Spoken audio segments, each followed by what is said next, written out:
I hear all the time from conservatives like Ben Shapiro that liberals hate free speech and are tyrannical in their opposition to any other viewpoint. They want to shut it down, they don't want to hear it. And are there liberals who need to be more open-minded? Sure. I happen to think that the liberals who want to kick Trump off of Twitter or work actively to deplatform people are really hypocritical. But is it an epidemic? I would argue hardly.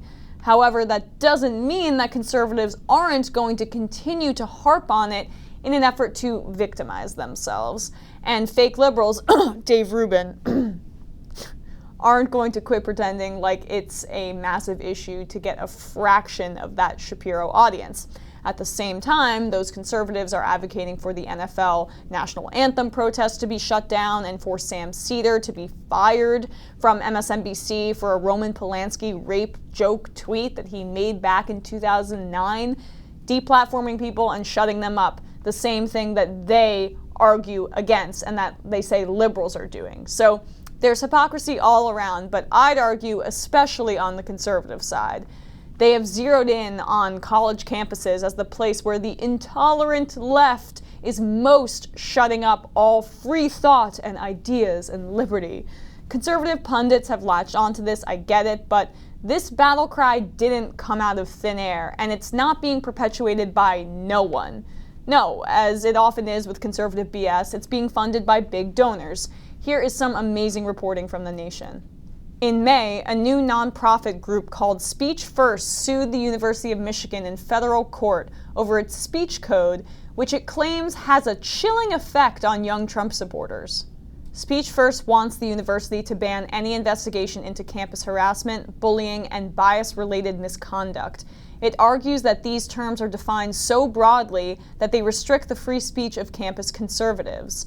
The university's speech code, the group contends, belongs in communist China. The group also wants Michigan to prevent its bias response teams, made up of staff who report and respond to discrimination claims such as white supremacist leafleting and racist graffiti, from doing their job. The mere threat of being investigated by the teams, the organization says, causes students to err on the side of caution before expressing an opinion that could cause someone to take offense. What if students who wanted to stand up for free speech on campus were supported by like-minded students from all over the country, the organization asks on its website. From statements like this one, it's easy to assume Speech First is a grassroots student-led organization. It calls itself an association of students, parents, faculty, alumni, and concerned citizens from across the country who've had enough and who want to fight back. But Speech First looks like something else, a highly professional astroturfing campaign with a board of former Bush administration lawyers and longtime affiliates of the Koch family. In a phone interview last month, Speech First president Nicole Neily said no students were involved in the founding of the group. She said that its $5 lifetime membership dues, a requirement for the group to take up a student's case in court, make up a negligible part of its funding, which mainly comes from undisclosed backers.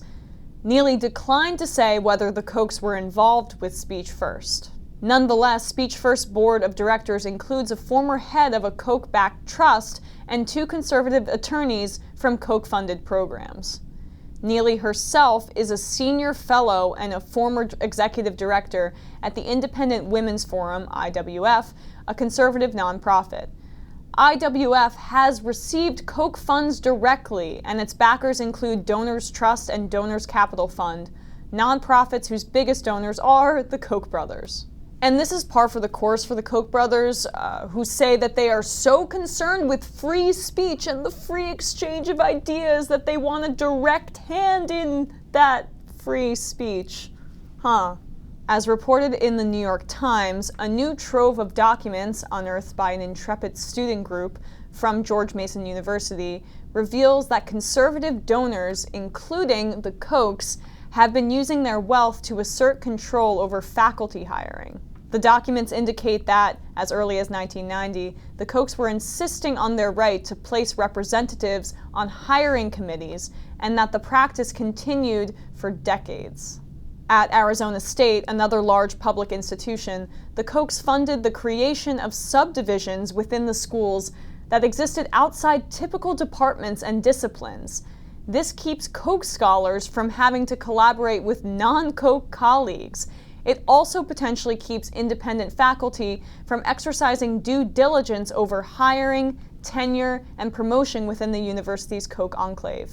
Wow, the Koch brothers are all about the free exchange of ideas, so much so that they want to freely exchange ideas with people who already agree with them. The same thing that they are accusing the left of. Massive, massive, massive projection, per usual from the conservative end. Are they funding speech first? Almost certainly, because as reported by The Nation, there is almost no tangible grassroots support behind this group. Speech First claims to have more than 1,000 members and Neely estimates student membership at 30 to 40% of the total. But it's not registered as a student group on Michigan's Student Affairs website. There's no sign of regular meetings, online forums, or other community activity. Its members are anonymous, and emails from The Nation to Michigan's conservative student groups weren't answered. Maybe they're just all on summer vacation?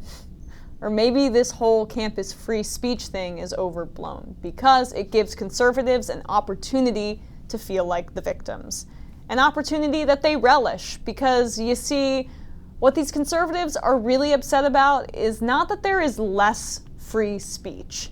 It's just that free speech has been extended to more people.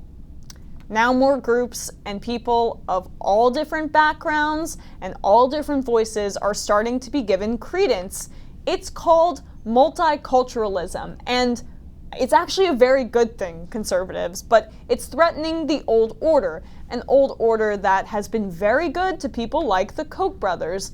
They benefit from these college conservatives feeling victimized and feeling like they are being squelched and their ideas aren't being heard because it makes it seem like their pro-corporate conservative ideology is, one, under attack, and two, renegade instead of deeply, deeply status quo. Because as free speech actually expands and more ideas come into the consciousness on these liberal campuses, the more inane this corporatist ideology seems. Because it only serves their pocketbooks and people like them, not regular people. Sure, they'll have some college students on their side for now, but that kind of empty, cynical strategy doesn't have any grassroots. It has no staying power unless you pay to make it stay. And that's what the Koch brothers are doing here and have been doing on college campuses. They are capitalizing on the victimization that people like Ben Shapiro are selling to young conservatives and are putting money behind it to ensure that it is treated more seriously in the national discourse and in the court system. They did it before with climate change denial, and they are doing it again with this. The devil works hard, but Charles and David Koch work harder.